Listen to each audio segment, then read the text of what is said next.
An assassin gets in over his head, dies, and makes a deal with the devil and is reincarnated as a creature named Spawn in the new movie based on the comic book about a battle-scarred warrior. And where did I learn that?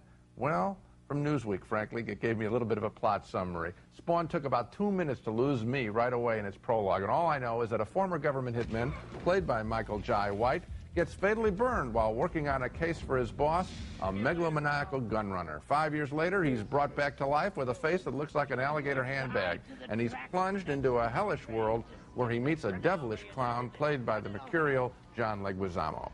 Name of the people and things of hell I dub thee. His other big enemy is his former boss, played by Martin Sheen, who is threatening the world with biological warfare.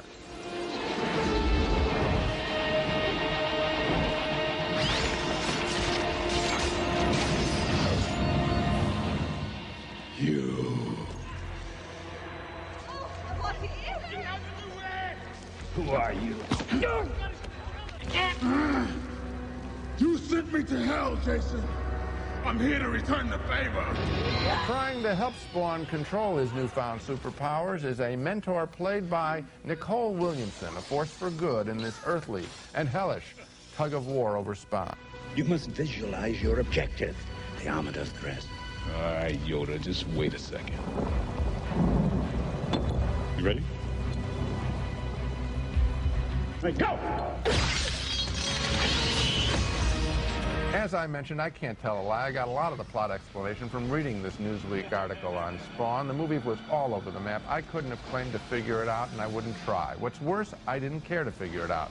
All that it really is about, to me at least, is special effects. I was turned off by Spawn, and ultimately I was bored by Spawn. Well, I dismissed the story basically because I wasn't interested in it, and like all comic book stories, it's a loop anyway because there has to be a sequel, but I thought this was an extremely interesting movie. Really? It was directed by Mark DePay, the man who created the dinosaurs in Jurassic Park. Those better. And the Mercury Man in Terminator 2. Like that better. And what he does here with his visions of hell, which you didn't even mention, are truly worthy of a medieval artist or Hieronymus Bosch. The visions of what hell looks like in this movie are things we've never seen before on screen. And that dragon-like character, the kind of overgrown gecko, as they call him, who was the beast of hell, that's a wonderful animated and special effects creation. It didn't stand out for me. And then what about Clown? Now, first of all, Clown's wisecracks are very funny. At one point he says, you're George Bailey and I'm Clarence. I thought that was fun. But the other, John Leguizamo plays this character as a fat little midget, and how did they do that? What an interesting